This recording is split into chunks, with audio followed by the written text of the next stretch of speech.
Brooke Summerhill empowers ultra high net worth families navigating divorce with expert financial insights and guidance, helping them achieve peace and control during a challenging time. Featured in outlets like Forbes and US News, she is known for her conflict free, consultative approach to the money. Brooke, welcome to the show. Hi, thanks for having me today. I am excited to talk to you because I'm always excited to talk to people with a financial planning background because you know me, I like to talk about divorce and money, and I love getting someone else's perspective on where women go wrong on the financial stuff in divorce, what they can do to avoid it. I hate to start off with something negative like, here's where you go wrong, but we got to talk about the mistakes so we can talk about doing it right.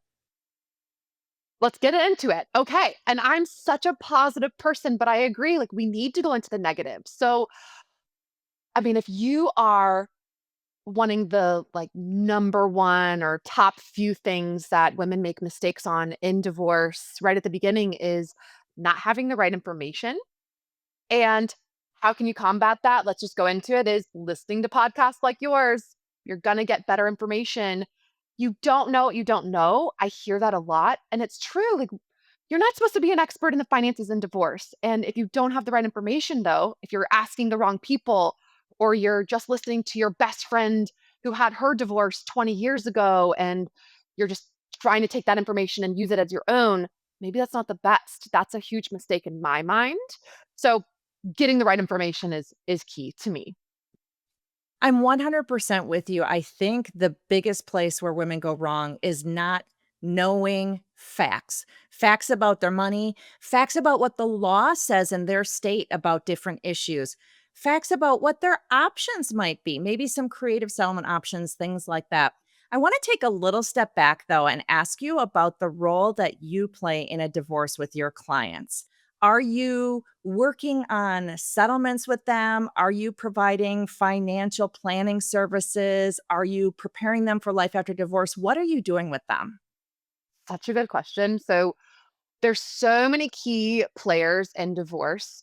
And that's another thing that's really helpful if you're getting to the point of where am I at? Am I getting a divorce? Am I not? Who do I have on my team? Talking to the right professionals is really helpful and having the right team players. I'm a consultant. So I've been a certified financial planner and wealth manager and financial advisor, those roles. I specifically work in the divorce financial realm as a consultant. I don't manage assets post divorce. I'm there during the divorce process and pre divorce to really help women understand what are they going to be doing? What should they do in the settlement? Should they be taking this versus this asset? What is the best thing for spousal for them? What is the best thing for child support? All the financial stuff that gets into also, because I'm in behavioral finance, the emotional part of money. So, work a little bit post divorce on money coaching because I am a certified money coach and help understand what to do post divorce with money. But it's really just during divorce is where I come in and you can have key players all throughout the divorce process. So we can talk about maybe other roles people play, but that's my role. I love that role because I think that attorneys in divorce have a tendency to work with their clients and say, oh, you're going to be fine. Oh, the money's going to be fine. You'll get a settlement. You'll be fine. What is fine? I think it's really important to work with someone to figure out what are my money goals? What do I really need to feel financially secure going forward? How can we negotiate? Is there something creative we can do? Should I be taking this asset or that asset? Things like that. Creativity is key. And again, you don't know what you don't know. So having that professional like yourself come in or me saying, okay, here's some different ways, here's some different roads we can go down. Like, do we want to go on this highway? Do you want to get on this off ramp and go towards this exit? That is what's so much fun, if I can be so bold to say that word in divorce and finance, is what we do is we help create those solutions and scenarios and creative options. Well, I think so often that women end up being told, you can keep the house, don't touch my retirement. You're getting a big win because I'm letting you keep the house. And that is a standard scenario that, number one, I think is really financially damaging to many women because they can't afford the house. They've just given up retirement assets. And no one is really walking through, okay, if I do this today, what does this look like for me 5, 10, 20 years down the road?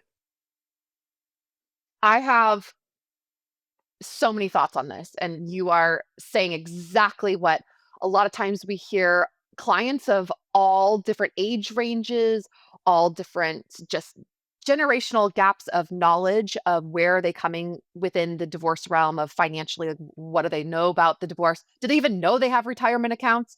And you're so right is, oh yeah, a lot of times we're told keep the house, you're going to be fine, but you don't know like what is fine. And then also 10 years down the road, are you going to financially be able to keep the house? And a lot of times for you and me, we have clients who have 10, 15 more houses.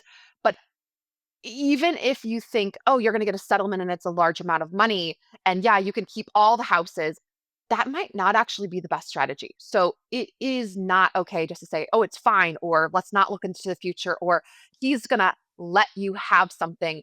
You need to know the answers. And unfortunately, that means taking maybe your head out of the sand. Like if you want to bury your head in the sand and like not look at the finances and not feel that anxiety, sometimes you do need that professional to help guide you, hold your hand a little bit, make you feel safe enough to get the confidence to understand the finances and what it looks like to keep the house or keep the retirement or whatever else it may be.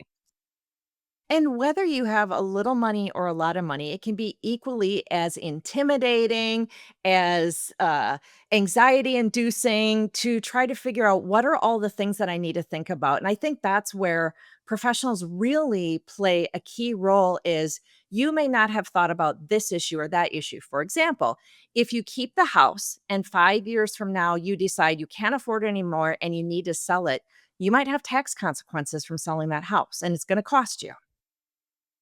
And that's something that if you're working with a professional and looking at those avenues of what highway or off ramp you want to take, we can look at, okay, financially, here's the number of if you sold it in 5 years, here's the tax consequence. It might be worth it, but it might not. It might be worth it to sell it now with your soon to be ex because you're going to then in a way, split those tax consequences or those gains. And all these terms like capital gains or exclusions or anything that has to do with taxes and finance are scary terms that a professional can help with. So that's my 2 cents. Okay, let's talk about some of the areas of concern that women might not be thinking about when they're in the divorce process and trying to negotiate a settlement. What are some of the common things that you see they're not thinking about? There's so many things, but one of the things I've see over the years is they might not think that they're entitled to the retirement like you said, like because he worked for all the years, I stayed at home with the children. I'm not entitled potentially to his retirement. Depending on the situation, it's really good to actually get those answers. And sometimes it's, you do want a team of a lawyer that gives you the law and the legal points of view, but it is also really helpful to understand the tax implications and the financial implications and the long term net worth solutions if you were to take an equal payment of retirement versus not in a divorce settlement. So, looking at the whole picture and understanding what's yours and what's not and what you're entitled to and all of those things is really important. I'd also say what I see a lot of is women don't understand that they're entitled also to the business that he grew. I don't know if you see businesses all the time. I do. And if they're owning a business and not sharing those financials, pretty sure I know the answer that you do see all of this is forensic accounting and going into the finances. Yes. You need to have the right professional understanding because if he just says it's worth nothing, that's a red flag. Potentially get the right professionals involved. I would say we'll keep it short and sweet today. Those are the two things I'd look out for. I think it's really important that we start changing the language that we use in divorce when we talk about his business, his retirement accounts, his house, because only his name is on it.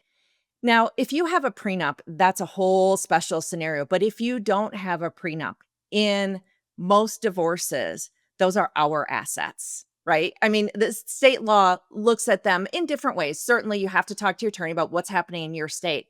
But in many, many, many divorces, the starting point is they belong to both of us. And so I want us to stop saying his retirement. I want us to start saying our retirement, even if his name is on the account.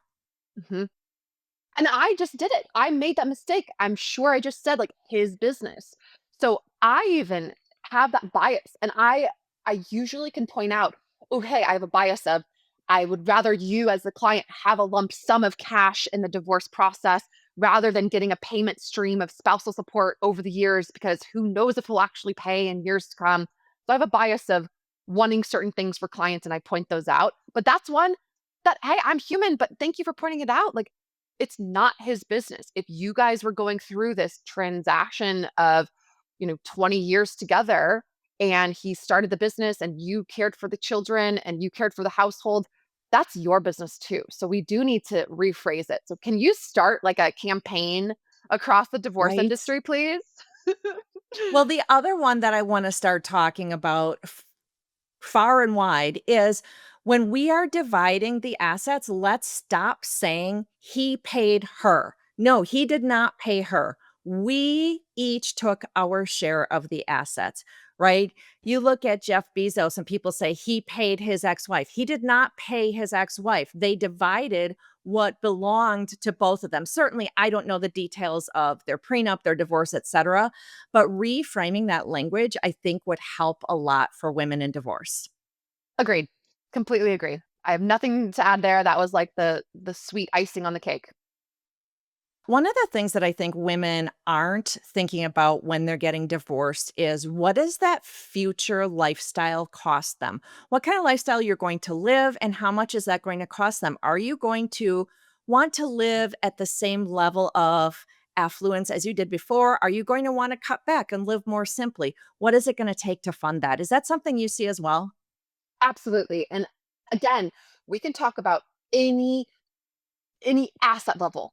I don't care if you have over 100 million, 500 million, or under 100,000. The amount of planning that you do need to kind of go into of how much do you need to live off of? We need to get into your expenses. And dare I say the word budget, however you want to say the word, lifestyle analysis. Getting into that with a professional might be the best because you might be resistant to wanting to look at it. You never had to potentially, or now you have a number each month and you have to have that lifestyle fit. So we need to look at your values and we need to look at your expenses. Like, how are we going to match this to what you want in life long term? So, yeah, I'm glad you bring that up. That's a great thing that all clients need to do, all people in divorce need to do. And also, even if you're not in divorce, let's look at your expenses. Let's look at your lifestyle. What's your values? Like, where are your goals? Where do you want to be with a significant other or not? Okay, I saw something on your LinkedIn profile about you channeling the Ted Lasso spirit in the world of divorce. And I want to know what that means and how you're applying that when you work with your clients. Okay, so I don't own a TV. I don't have anything on my phone that is about social media or news or anything of that nature. And over the years, I've been told, oh my gosh, you're just like Ted Lasso, I don't know, positivity or something. And so I finally watched the show. And my goodness, if you haven't seen it, an adorable show. I like it a lot. And that's one of the only shows that I've watched in years and years and years and years. And over that show's time period, I really do have to say, like when I'm working with clients in divorce, the amount of you can twist to look at the bright side of almost anything. Not rose-colored glasses where you're avoiding or you're putting your head in the sand and you're twisting it to like ignore that this is happening, but to actually look at the sides that are still going to be positive. Or if something bad happened in the divorce process, let's look at what we can control and what we can do the next step to actually bring positive vibes into your world and get you to a better identity and lifestyle post divorce. So I like to say that that's what I do, and I get that feedback from clients and other professionals. So I'm going to keep that little thing going because I like Ted Lasso and I want to empower as many people as I can in the divorce process to not having it be this negative turmoil. It can be a positive, getting to the next point in your life. That's just it. We talk about divorce in terms of, oh my gosh, it's the most emotional time of your life. It's one of the most difficult things you can go through, next to maybe the death of someone very, very close to you. And we talk about a lot of negative feelings. And I fear that is so reinforced in social media and on the internet. And I am with you. I would love to start talking in a more positive way about divorce. Yes, we should acknowledge that there are negative emotions that come with it, but then let's spend more time talking about all the opportunities ahead of you, all the choices you're going to have. I know that your dreams that you thought you were going to have for the rest of your life are changed, but that doesn't mean that it has to be a bad thing. Oof, exactly. Doesn't mean it's a bad thing at all. Just a different type of dream. Okay, let's talk a little bit about the nuts and bolts of working with someone like you in the divorce. Whether, again, you are high net worth, whether you're kind of an average person who maybe doesn't have a whole lot of money, but is still looking to work with someone out there, because I know there are plenty of CDFAs, financial planners, people with financial experience who could work with clients in any income range. What are some of the things that women should go to someone like you expecting or asking to get help with in the divorce? The first word that pops up is clarity. So, a CDFA is a certified divorce financial analyst. We have all these silly, fancy terminologies in our world of divorce and in finance. So, don't memorize these titles. Just look them up on the internet, though, and gather more information. And I think talking to someone and just getting more information about your situation and clarity around what is the holistic picture. If we have this big, let's just say it's a pizza. I don't know. Big circle, you have a pizza. Do you know exactly what's on that pizza? Do you know the toppings? Do you know is it cheese pizza? Is it tomato based? Like what is the crust made out of? What temperature do you need to have it at? I'm making this up completely, but in that, if that's your finances and you're about to go through divorce, do you know what that pizza looks like? You probably don't, and that's normal. Complete. If that's one thing I can also say today, is it's normal not to know anything and everything about your finances, but you need to know your expenses. Is that olive toppings? Maybe you don't like olives. So if your expenses are not something you want to look at, maybe a CDFA, that divorce financial analyst, can help you understand those expenses and pick apart that pizza a little easier and give you a delicious meal instead of making it be a terrifying experience that you avoid completely and then you're destroyed. And then it is a negative experience in divorce. Yeah, so I think certainly that gathering of information, that analyzing of information is super important. Um, and I think figuring out what are potential scenarios, right? Again, going back to, do we take the house? Do we take retirement? Do we take part of the home equity, part of the retirement? I don't think enough women know that there are options. So when I talked earlier about, well, 50-50 is kind of the starting point as a general rule, that may be true, but that doesn't mean that's where it has to end up. You could take more of this asset, less of the other one. And I think working with a financial professional can help you evaluate what's possible in that regard. Exactly. I mean, this is spot on. Spot on. Absolutely agree. Do you find that women, when they work with a financial professional, are getting better settlements than if they just have an attorney and try to work through the finances that way? Of course, I have a bias. I am in this profession and I do see the value because when I have clients working with me or other financial professionals, I'm not the only one. There's such good professionals out there helping people get to better settlements. It's really a no-brainer to me, of course, but that's a no, again, bias of if we look at it from a lawyer's perspective, well, we're just gonna go look at what's the judge gonna say if we went to court and went to trial, and it might not be as creative, and we might not look at all the tax implications, and we might not look at what is actual capital gains gonna do if you took this versus the other asset. If you took retirement, well, is it pre, post-tax? If you need assets now, are you taking the wrong asset that you can't actually liquidate? Like those kind of things, in my mind, might be better to get to a creative solution with a professional in the divorce realm that deals with just the finances and is a expert than a lawyer who is maybe that's not their strength, even if they sound confident around, let's get this 50-50. Maybe there's a better way. But again, that's my own bias of, yeah, that's what I see in my practice. A lot better settlements, but people will Well, have to of make their own course, decision. that question was a little bit of a setup because I do believe, because I have seen it, that women get better settlements when they do have a financial professional helping them. And certainly they don't receive worse settlements, right? Even if you were to work with a financial professional and end up in the exact same place that would you would have ended up on your own, you're no worse off. But I see so much upside in working with a financial person. I would say you're also gaining, again, that clarity and confidence. So even if it's just someone in the background, let's say you're going through mediation, you both have your lawyers in the room, and before that mediation session, you met with your financial professional who specializes in divorce. They can really give you that confidence to go into that mediation understanding what's going on. So maybe you do end up with exactly 50-50, but then you at least have that clarity and confidence going in, and it empowers you to make those better decisions. And I do want to specify, I said specializes in divorce because as you and I both know, Yes. financial professionals, there's a million different types of financial professionals out there that generalize in everything and anything. But if you don't have a professional in the financial realm that specializes specifically in divorce, they're not going to know the very fine details of creative settlements as much as a divorce professional would. All right, let's come up with one more financial pitfall in divorce that you think women need to be more mindful of so that they can avoid it. The biggest one I'd say is not putting themselves first. And this is a big, hard thing to talk about in divorce is, oh, I really just want what's best for my children.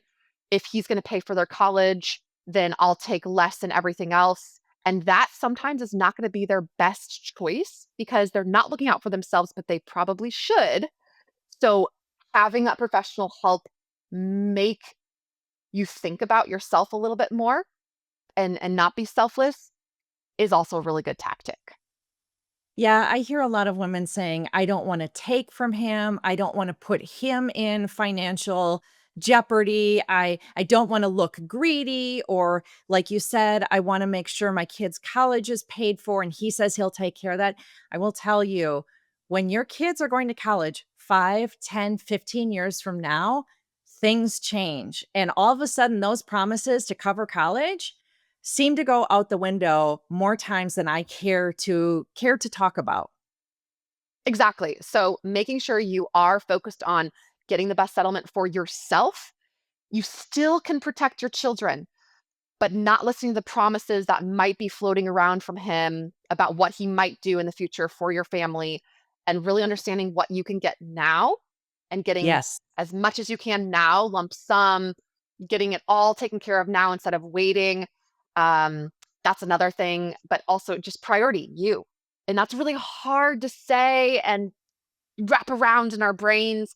But yeah, priority needs to be the client. And that's usually the female is going to say, it's my children, it's whatever he wants to give me. And I have to push back on that a little bit.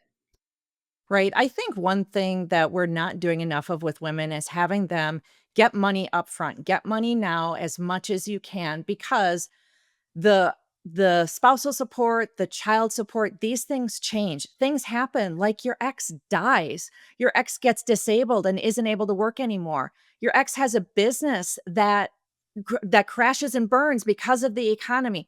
There are so many unknowns that if you do have an opportunity to get more money up front now, I always say take it and run. I'm going to also point out, and this is me not being the Ted Lasso positive, but bringing in the negative, is there might be more nefarious things going on of he might be disabled, quote unquote, to pay less or get rid of something that you guys agreed to. If you didn't get it up front, he can change things. He might also have a new girlfriend that wants to not pay you things over the years. So, over the years, if you're going through a structure that is supposedly going to give you money out of, a stream of income coming through year after year, I would beg to differ. get it now. Get it now. If you can, absolutely get it now. Especially you're saying his business, he could make it fail on purpose, right? I don't like bringing this up, but it's also reality. I see it. Or he might quit his job and retire really, really early. And I say these quote unquotes if you're just listening to this today, I'm using my hands in quotations because that does happen. It's really it's sad, but it's true. Far too often it happens. Okay, I want to end with one last piece of advice. Whatever your best piece of advice is for women to safeguard their financial well being as they are going through divorce or thinking about divorce. Hmm. One is so hard. I want to say understand your values. And I know that's not a very financial thing to answer with, but if you don't understand your top values in life, how are you going to know what finances you want to take or not? You need to know your values. Is family the most important? Is philanthropic endeavors the most important? Meaningful work the most important? Wealth, security, freedom, independence, the ecology. Like, there's so many value systems, and you need to know yourself a little better and your values before you can start to even ponder the finances in the divorce. That wasn't a technical answer, but it was a perfect answer. Brooke Summerhill of the Summerhill firm, thank you so much for being with me today. Wonderful advice provided. Thanks for having me.